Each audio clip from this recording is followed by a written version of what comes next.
is urgent motion White Ribbon Day 2024. An urgent motion concerning White Ribbon Day 2024, proposed by Councillor Nundy and seconded by Councillor Watson, was received outside of the deadline, but I have used my discretion to allow it to be debated tonight. A minor amendment has been received, proposed by Councillor Hannah Perkin and seconded by Councillor Charles Gibson, and has been published on the website and circulated to members. The proposer and seconder of the motion have accepted the amendment. I invite Councillor Nundy to propose the motion. You have 5 minutes. Thank you, Mr. Mayor. The motion is quite long, but I trust that everyone has had a chance to read it, and the amendment that has been put forward by Councillor Perkin and Councillor Charles Gibson, which I fully welcome.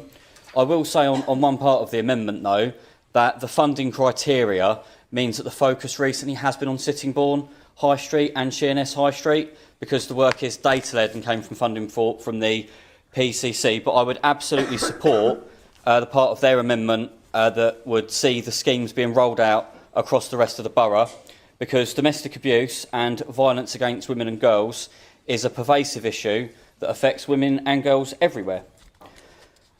Moving on to introducing the motion, the Community Safety Unit and Partnership have done some fantastic work in implementing preventative measures and schemes to keep our community safe, and it would be remiss of us as a council to not highlight this publicly and thank them. Sometimes it is the behind-the-scenes work that really makes a difference that seems to go unnoticed. Likewise, we are blessed in Swale by having some truly wonderful charities who support victims of domestic abuse and violence against women and girls from the very beginning, when they first realise that they are victims or their first opportunity to come forwards, all the way to the end of any legal proceedings and beyond. Today, I attended a professionals event about domestic abuse that was organised by the council.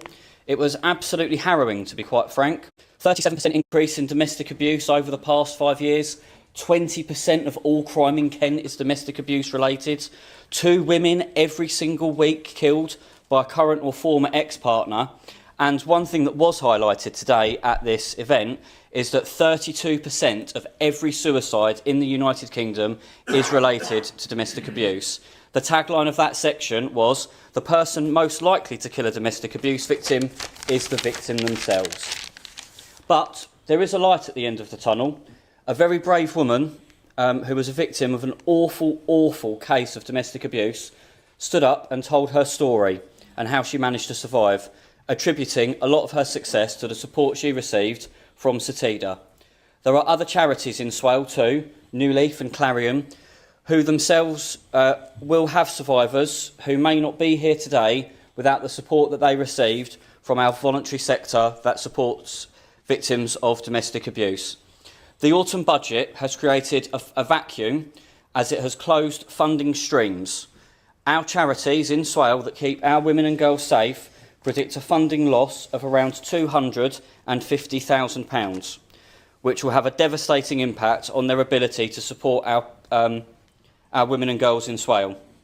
I have already written, as the chair of the CSP executive, to the 2 MPs in Swale and the Chancellor of the Exchequer, but this is that serious an issue that I really think we need to demonstrate a united front and send a cross-party letter to really put some weight behind this to try and get that funding back and see those funding streams opened again that we will be able to utilise to keep people safe in Swale.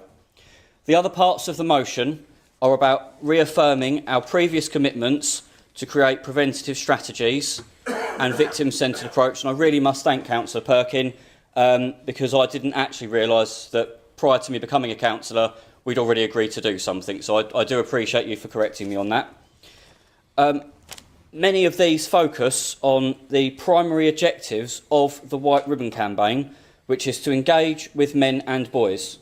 As a White Ribbon ambassador myself, I will never use, excuse or remain silent about men's violence against women, and I'm very pleased to see that our Mayor has also taken this promise, and I can see other members of the Council this evening wearing white ribbons in support.